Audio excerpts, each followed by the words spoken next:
Hello everyone, हम cover करेंगे आज से इस बुक के प्रैक्टिस सेट को जिसका नाम है प्लेन टू पैरामाउंट। अभी ये केडी कैंपस के नाम से आता है जिसे नीतू मैम ने लिखा है। तो इसके हम प्रैक्टिस सेट को डिटेल से डिस्कस करेंगे। चलिए वीडियो को स्टार्ट करते हैं। My name is Amar Singh and I welcome you all to this channel non tech study. आज हम पढ़ेंगे सब्जेक्ट वर्ब एग्रीमेंट के क्वेश्चंस जो कि इसके प्रैक्टिस सेट में दिए हैं। तो चलिए प्रैक्टिस सेट को शुरू करते हैं। तो ये आज का प्रैक्टिस सेट। देखिए यहाँ पे स्पोर्टिंग एरर के पार्ट में ये सारे क्वेश्चंस गिवन हैं। पहला सवाल है हमारे पास, neither of them. Neither of them हमने क्या पढ़ा था? जो नीदर और ईदर होते हैं और कई सारे प्रोनाउन होते हैं जो सिंगुलर का काम करते हैं। तो नीदर हो गया हमारे पास सब्जेक्ट, ऑफ के बाद जो है वो हो गया इस प्रीपोजिशन का ऑब्जेक्ट, ये हो गया वर्ब। तो वर्ब हमेशा आता है किसके लिए? सब्जेक्ट के लिए।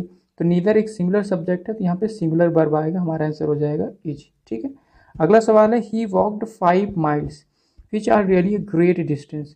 यहाँ पे देखिए ही हो गया सब्जेक्ट, वॉकड हो गया इस सब्जेक्ट का वर्ब और 5 माइल्स क्या हो गया? इस वर्ब का ऑब्जेक्ट। ठीक है। उसके बाद विच जो होता है एक रिफ्लेक्सिव प्रोनाउन होता है। रिफ्लेक्सिव प्रोनाउन क्या होते हैं? ये एक प्रोनाउन तथा कंजक्शन दोनों का काम करते हैं। हालांकि देखिए ये प्रोनाउन है तो प्रोनाउन के लिए एक वर्ब होगा, तो ये जो रिफ्लेक्सिव प्रोनाउन होगा इसके लिए वर्ब जो होगा उसके लिए या वर्ब सिंगुलर होगा या वर्ब प्लूरल होगा, ये हम कैसे डिसाइड करते हैं? हम इसको डिसाइड करते हैं इस रिफ्लेक्सिव प्रोनाउन के पहले जो नाउन यूज किया गया है उसके अनुसार। ठीक है। अब देखिए इसके पहले क्या है? 5 माइल्स।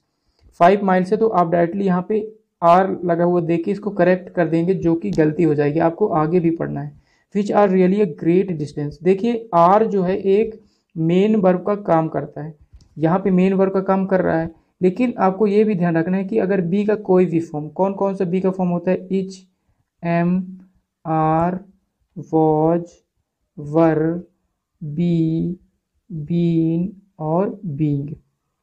जब ये मेन वर्ब का काम करे तो ये एक लिंकिंग वर्ब का भी काम करते हैं, यानी जब ये मेन वर्ब का काम करे तो ये लिंकिंग वर्ब कहलाते हैं। तो जब भी लिंकिंग वर्ब कहलाते हैं तो लिंकिंग वर्ब का ऑब्जेक्ट क्या होता है सबसे पहले ये समझ लेते हैं। तो देखिए लिंकिंग वर्ब अगर है हमारे पास तो लिंकिंग वर्ब का ऑब्जेक्ट जो होता है या तो एक नाउन होगा या प्रोनाउन होगा या एक एडजेक्टिव होगा या फिर ऑब्जेक्ट इसका कुछ हो ही ना। अगर इनका ऑब्जेक्ट है तो नाउन या प्रोनाउन तभी हो सकते हैं जब ये सब्जेक्ट और नाउन प्रोनाउन एक ही हो। अगर ये एक ही नहीं है तो वहाँ पे एडजेक्टिव। देखिए यहाँ पे हमारे पास जो सवाल है ये हो गया आर लिंकिंग वर्ब। इसके बाद क्या है हमारे पास? अ ग्रेट डिस्टेंस, जो कि नाउन है। हमने कैसे पहचाना नाउन है? क्योंकि यहाँ पे आर्टिकल है, आर्टिकल केवल नाउन के लिए ही होता है। अगर ये नाउन है यानी इसका सब्जेक्ट भी कैसा होना चाहिए? सेम ही होना चाहिए। ये नाउन कैसा नाउन है? सिंगुलर नाउन है, तो सब्जेक्ट कैसा होगा? सिंगुलर। यानी 5 माइल्स जो है एक सिंगुलर सब्जेक्ट की तरह काम करेगा। अगर ये सिंगुलर सब्जेक्ट है तो यहाँ पे जो वर्ब है सिंगुलर वर्ब, यानी इज हमारा करेक्ट होगा, आर इनकरेक्ट हो जाएगा। ठीक है। तो ये लिंकिंग वर्ब का कॉन्सेप्ट। बढ़ते हैं अगले सवाल पे। अगला सवाल है हमारे पास, देखिए either of my college, sorry either my college और अ प्यून। ईदर और का पेयर हमने क्या पढ़ा है? इसमें जो भी नाउन होगा, जो पास नाउन होगा वर्ब के, उसी के अनुसार वर्ब आता है। तो इस वर्ब के पास कौन सा? अप्यून। अप्यून सिंगुलर है तो इज हमारा करेक्ट आंसर हो जाएगा। अगला वर्ड देखिए, the rise and fall of the tide are due to lunar influence. देखिए आर्टिकल है द, राइज एंड फॉल, इन दोनों के लिए एक ही आर्टिकल। हमने क्या पढ़ा? अगर एक ही आर्टिकल है यानी सिंगुलर सब्जेक्ट। अगर सिंगुलर सब्जेक्ट तो वर्ब हमारा कैसा होना चाहिए? Singular verb. ठीक है। बढ़ते हैं अगले सवाल पे। अगला सवाल है हमारे पास, देखिए मेनी अ मैन। हमने रूल पढ़ा था मेनी के बाद अगर आर्टिकल आ जाएगा तो यहाँ पे जो सब्जेक्ट होगा या नाउन होगा कैसा होगा? Singular noun. अगर सिंगुलर नाउन तो सिंगुलर वर्ब, जबकि यहाँ पे क्या दिया है? प्लूरल वर्ब, तो हमारा करेक्ट आंसर हो जाएगा हैज। ठीक है। अगला सवाल देखते हैं, द इंट्रोडक्शन ऑफ, ये हो गया हमारे पास सब्जेक्ट, ऑफ हो गया प्रीपोजिशन। प्रीपोजिशन का जो भी, प्रीपोजिशन के बाद जो भी लिखा है वो इस प्रीपोजिशन का ऑब्जेक्ट होगा। तो T, coffee and such other beverage, ये हो गया इस प्रीपोजिशन का ऑब्जेक्ट। उसके बाद हैव क्या हो गया? वर्ब। तो वर्ब किसके लिए? सब्जेक्ट के लिए। सब्जेक्ट कैसा है? द इंट्रोडक्शन सिंगुलर सब्जेक्ट, यानी सिंगुलर वर्ब आना चाहिए, ये होगा यहाँ पे हैज। ठीक है। अगला सवाल देखिए, अगला सवाल है the newer type of. The newer type, ये हो गया सब्जेक्ट, ये हो गया प्रीपोजिशन और ये हो गया ऑटोमेटिक मशीन्स प्रीपोजिशन का ऑब्जेक्ट, ये हो गया वर्ब। तो वर्ब सब्जेक्ट के अनुसार, तो ये सिंगुलर सब्जेक्ट है तो सिंगुलर वर्ब आएगा, यानी यहाँ पे वॉशेस करेक्ट हो जाएगा, ई एस इसमें हम जोड़ देंगे। अगला क्वेश्चन देखिए, each of the students, each हो गया subject, of preposition, the student इस प्रीपोजिशन का ऑब्जेक्ट, फिर प्रीपोजिशन द कंप्यूटर क्लास इस प्रीपोजिशन का ऑब्जेक्ट, ये हो गया वर्ब। वर्ब किसके अनुसार? सब्जेक्ट के अनुसार। तो ईच हमने क्या पढ़ा था? Singular pronoun. तो सिंगुलर प्रोनाउन के लिए सिंगुलर वर्ब दिया है जो कि यहाँ पे करेक्ट है। आगे, to type their own research. देखिए देयर जो प्रोनाउन है, जो पॉजेसिव प्रोनाउन है, ये किसके लिए होता है? प्लूरल के लिए। जबकि हमारे पास जो सब्जेक्ट है कैसा है? Singular subject. तो सिंगुलर जो यहाँ पे हम एडजेक्टिव जोड़ेंगे यानी हिज। देखिए आपको पता नहीं है कि यहाँ पे जेंडर क्या है, मेल या फीमेल। इस केस में आप हमेशा मेल को ही रिफर करेंगे, इसलिए हमने यहाँ पे हिज लिख दिया। ठीक। अगला सवाल question number 9, every one of the films. देखिए एवरी वन सब्जेक्ट हो गया, ये प्रीपोजिशन और ये प्रीपोजिशन का object. You suggested, you subject और इसके लिए ये वर्ब। आर, ये वर्ब किसके लिए है? ये सब्जेक्ट के लिए। हमने क्या पढ़ा था?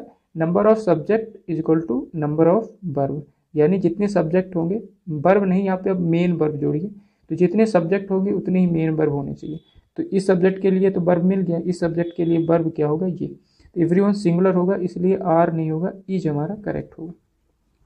अगला सवाल देखिए question number 10, the secretary and principal. हमने क्या पढ़ा था? आर्टिकल अगर एक ही दो के लिए यूज किया गया है, दो पोस्ट है सेक्रेटरी एंड प्रिंसिपल, लेकिन आर्टिकल एक ही यूज किया गया है। अगर आर्टिकल एक ही यूज किया गया है तो ये जो नाउन होता है एक ही नाउन की बात कर रहा है। इसका मतलब क्या हुआ कि एक ही नाउन की बात कर रहा है। अगर ये एक ही नाउन की बात कर रहा है तो यहाँ पे जो वर्ब होगा वो कैसा होगा? सिंगुलर, यानी इज हमारा करेक्ट आंसर होगा। अगला सवाल देखिए, there is only one of his novels. ये हो गए यहाँ पे। एक बात और यहाँ पे ध्यान रखिए कि हेयर और देयर, इसके अलावा कोई भी प्रीपोजिशन प्लस प्लेस लिखा हो, इस तरह के वर्ड जो होते हैं वो एडवर्ब ऑफ प्लेस होते हैं। क्या होते हैं? Adverb of place. अगर एडवर्ब ऑफ प्लेस कहीं पे आ गया तो यहाँ पे कंप्लीट इन्वर्जन का रूल फॉलो होगा, यानी जो भी सब्जेक्ट है उसका वर्ब इसके पीछे ना होकर इसके आगे आ जाता है। कंप्लीट इन्वर्जन का रूल फॉलो होता है, पूरा ही वर्ब आगे आ जाएगा। ठीक है, तो ये छोटा सा कॉन्सेप्ट था। यहाँ पे देखिए, there is only one of his novels that are interesting. यहाँ पे क्या है? दैट रिलेटिव प्रोनाउन है। रिलेटिव प्रोनाउन के लिए जो वर्ब होता है वो उनके पहले वाले नाउन पर डिपेंड करता है। तो हिज नॉवेल्स कैसा है? प्लूरल है, तो यहाँ पे आर इंटरेस्टिंग बिल्कुल सही है। ठीक है, लेकिन जब भी आपको ऐसा वर्ड ओनली जुड़ा हुआ मिल जाए, ओनली वन, तो ये जो रिलेटिव प्रोनाउन के लिए जो वर्ब होगा वो सिंगुलर, प्लूरल नहीं सिंगुलर आता है, ये याद रखिएगा। अगर यहाँ पे ओनली नहीं होता तो ये आर करेक्ट होगा, लेकिन अगर ओनली वन एक साथ ऐसा लिखा हुआ मिल जाए तो ये जो वर्ब होगा वो हमेशा सिंगुलर वर्ब की तरह काम करता है। ये थोड़ा सा कॉन्सेप्ट आप याद रखिएगा। बढ़ते हैं अगले सवाल पे, question number 12, the knowledge of at least 2 languages. Knowledge subject हो गया, ऑफ प्रीपोजिशन एटलीस्ट 2 लैंग्वेजेस इस प्रीपोजिशन का ऑब्जेक्ट। आर किसके लिए आया है? ये जो वर्ब है इस सब्जेक्ट के लिए। तो नॉलेज कैसा? सिंगुलर है, तो यहाँ पे वर्ब कैसा होना चाहिए? सिंगुलर, यानी इज हमारा करेक्ट आंसर होगा। अगला क्वेश्चन देखिए, it is I. It is I, यहाँ पे देखिए इज जो है मेन वर्ब का काम कर रहा है, मेन वर्ब का काम कर रहा है, यानी ये लिंकिंग वर्ब है। तो लिंकिंग वर्ब का जो ऑब्जेक्ट होता है वो क्या क्या होता है? नाउन, प्रोनाउन या एडजेक्टिव। आप यहाँ पे एक बात और याद रखिए कि जो प्रोनाउन है, लिंकिंग वर्ब के बाद जो भी प्रोनाउन लिखे जाते हैं वो सब्जेक्टिव केस में लिखे जाते हैं, यानी जो प्रोनाउन है उनका सब्जेक्टिव केस होगा, वही इनका प्रोनाउन यहाँ पे लिखा जाएगा। इसी तरह देखिए यहाँ पे इज का ऑब्जेक्ट क्या लिखा है? आई। आई सब्जेक्टिव फॉर्म है, इसलिए यहाँ पे करेक्ट हो गया। इट इज मी लिखते जो कि गलत हो जाता है, मी ऑब्जेक्टिव फॉर्म होता है, हमें सब्जेक्टिव फॉर्म में लिखना। हु इज, हु क्या है? रिलेटिव प्रोनाउन, तो इसके बाद जो वर्ब होगा इसके पहले पर डिपेंड करता है। तो आई के लिए इज नहीं होता, क्या होता है? एम। ठीक है, तो यहाँ पे एम हमारा करेक्ट होगा। अगला क्वेश्चन देखिए, अगला क्वेश्चन हमारे पास, romanticism of melancholy is in art and literature are the reason for insensitivity.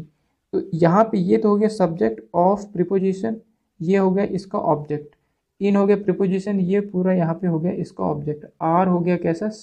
Verb. तो वर्ब किसके लिए? सब्जेक्ट के लिए। तो ये जो वर्ड है कैसा? सिंगुलर सब्जेक्ट है, तो सिंगुलर वर्ब यानी इज आना चाहिए। ठीक है, ये हमारा सही हो जाएगा। अगला क्वेश्चन देखिए, पेशेंस क्या है? Patience as well as perseverance, ये एक नाउन है, ये एक नाउन है, लेकिन एज वेल एज एक प्रीपोजिशन होता है। तो ये वाला नाउन जो है ऑब्जेक्ट का काम करेगा, प्रीपोजिशन का ऑब्जेक्ट। तो हमारे पास सब्जेक्ट केवल क्या बच गया? पेशेंस। तो पेशेंस के लिए सिंगुलर वर्ब यानी इज। ठीक है, अगला क्वेश्चन देखिए हमारे पास क्या है, अगला क्वेश्चन है in Singapore, in preposition Singapore इसका object, my brother in law ये हो गया हमारे पास subject with his wife, with क्या हो गया प्रीपोजिशन, तो ये हो गया इसका ऑब्जेक्ट। वर्ब प्रेजेंट, तो वर्ब किसके लिए आया है इस सब्जेक्ट के लिए, तो ये कैसा सब्जेक्ट है सिंगुलर सब्जेक्ट, तो सिंगुलर वर्ब यानी वॉज हमारा करेक्ट आंसर होगा। अगला सवाल देखिए, अगला सवाल है a hot and a cold spring, a hot and a cold, देखिए एंड के साथ दो नाउन को जोड़ा गया है अलग अलग आर्टिकल के साथ। अलग अलग आर्टिकल अगर हो जाता है तो हमको पता है जो नाउन है वो प्लूरल का काम करता है, अगर ये प्लूरल है तो यहाँ पे वॉज नहीं क्या होगा वर, ठीक है। अगर एक ही नाउन होता है तो सिंगुलर, अगर एक ही आर्टिकल होता है तो सिंगुलर, अगर आर्टिकल अलग अलग हो गया तो प्लूरल नाउन का काम करेगा। अगला क्वेश्चन देखिए यहाँ पे क्या है, either of the roads, either एक सिंगुलर प्रोनाउन होता है, ऑफ द रोड्स लीड इसके लिए वर्ब होना चाहिए, ईदर के लिए तो सिंगुलर वर्ब आएगा यानी क्या हो जाएगा लीड्स, ठीक है। अगला question one of my desires are to become a doctor, तो वन हो गया यहाँ पे सब्जेक्ट, ऑफ प्रीपोजिशन ये इसका ऑब्जेक्ट, आर किसके लिए आया है वन के लिए, वन सिंगुलर है तो सिंगुलर वर्ब यानी इज हमारा करेक्ट आंसर होगा।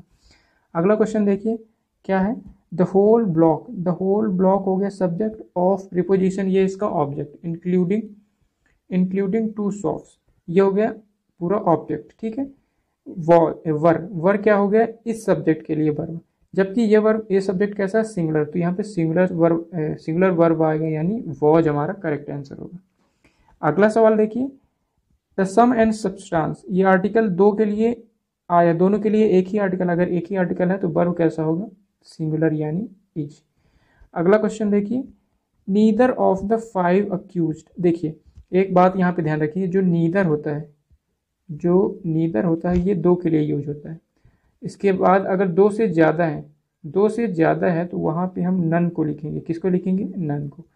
तो यहाँ पे देखिए नीदर ऑफ फाइव, पाँच के लिए यूज किया है यहाँ पे, तो पाँच के लिए नीदर के यूज नहीं कर सकते, क्या लिखेंगे नन, निगेटिव के लिए none of the five accused हमारा करेक्ट आंसर होगा। अगला क्वेश्चन देखिए, द स्ट्रेन ये हो गया subject, of preposition all the difficulties vexation and anxieties ये इस प्रीपोजिशन का ऑब्जेक्ट, ये हो गया वर्ब, ये वर्ब का सब्जेक्ट क्या है द स्ट्रेन, कैसा है ये सिंगुलर सब्जेक्ट, तो सिंगुलर वर्ब यानी वॉज हमारा करेक्ट आंसर होगा, ठीक है। अगला दो क्वेश्चन आज करते हैं, उसके बाद जो बच जाएंगे क्वेश्चन वो अगले पार्ट में कवर करेंगे, ठीक है। तो क्वेश्चन नंबर 24 क्या है, everybody it must be admitted, everybody एक सब्जेक्ट है, इट भी एक सब्जेक्ट है, इस सब्जेक्ट के लिए वर्ब यहाँ पे आ गया मस्ट बी एडमिटेड। हैज, ये हैज किसके लिए आया है, ये एवरीबडी के लिए, एवरीबडी सिंगुलर होता है तो सिंगुलर वर्ब है, बिल्कुल सही है। देयर अप्स एंड डाउन लिया, ये देयर जो होता है पॉजेसिव प्रोनाउन ये प्लूरल के लिए होता है, एवरीबडी कैसा है सिंगुलर, तो सिंगुलर के लिए हम मेल को रिफर करेंगे, अगर जेंडर नहीं पता तो हीज अप्स एंड डाउन हो जाएगा करेक्ट। अगला लास्ट क्वेश्चन करते हैं आज के लिए, तो every women in the world, every women हो गया हमारे लिए सब्जेक्ट, इन हो गया प्रीपोजिशन और ये हो गया इसका ऑब्जेक्ट। फर्वेंटली होप्स, होप्स क्या हो गया इसके लिए वर्ब, तो एवरी वुमेन सिंगुलर सब्जेक्ट तो सिंगुलर वर्ब बिल्कुल सही है। दैट, देयर चाइल्ड, देयर जो है प्लूरल के लिए हमने पढ़ा, लेकिन यहाँ पे जो सब्जेक्ट है कैसा सिंगुलर, तो ये कैसा है फीमेल, तो फीमेल के लिए पॉजेसिव प्रोनाउन क्या होता है हर, तो हर चाइल्ड हमारा करेक्ट आंसर हो जाएगा। तो ये देखिए 25 तक आज कवर कर लिए हैं, अगले वीडियो में हम इसके बचे हुए क्वेश्चंस को कवर करेंगे। तो ये था आज का वीडियो, अगर आपको ये वीडियो अच्छी लगी है तो प्लीज़ सब्सक्राइब कर लें। Thank you so much.